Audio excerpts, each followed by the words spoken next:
Hello everyone, good morning, जय माता की। आप सब कैसे हो? मैं आशा करती हूँ आप सब अच्छे, स्वस्थ, मस्त, खुश होंगे। और मेरी तबीयत आजकल हो रही थी ख़राब और हम निकल चुके थे सुबह बच्चों के साथ नोएडा, क्योंकि तबीयत भी ऐसी हो रही थी। तो मुझे जाना था, एक डेथ हो गई थी उनकी 13वीं, तो वो थी गुड़गांव, मतलब दिल्ली के आसपास ही था। तो फिर मुझे बच्चों के साथ ही निकलना था, क्योंकि मेरे साथ कोई नहीं जा रहा था। बच्चों की तो जो मेरी गुड़िया है ना, उसकी ससुराल की तरफ से ही थी, तो उसकी फूफिया सास हैं, उनके बेटे की डेथ हो गई थी, जवान डेथ थी। तो फिर मैंने कहा चलो बच्चों के साथ निकल जाऊंगी। इधर मुझे भी तबीयत इतनी ख़राब थी, होली के बाद में वॉमिटिंग वगैरह, और इतना लग रहा था बहुत परेशान।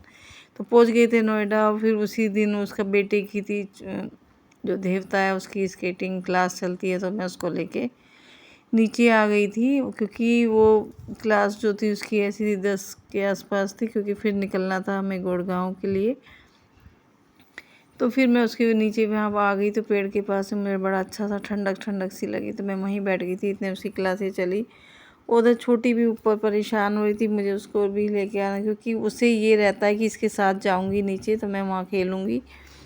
तो फिर ये काफ़ी देर के बाद में फिर मैं इसको ऊपर ले गई, वो लेके आ गई थी उसकी साइकिल। ये दोनों बहन भाई आ गए थे पार्क में नीचे, तो दोनों ने थोड़ी देर चलाई साइकिल। और फिर हम जो होके फिर ऊपर खाना वगैरह बनाया, क्योंकि वहाँ जवान मोती तो उसमें खाना नहीं खाते। तो मैंने और जो मेरी बेटी के ससुर हैं, हम दोनों ने तो घर पे खा लिया था। और फिर बच्चे ले साथ में लेके चल दिए थे गुड़गांव। तो 13वीं फिर हम वहाँ पहुँच गए थे। और बस मैंने वहाँ की वीडियो नहीं बनाई, बस थोड़ा सा अपना ही लिया था। इसी के साथ करती हूँ ब्लॉग का एंड। बाय।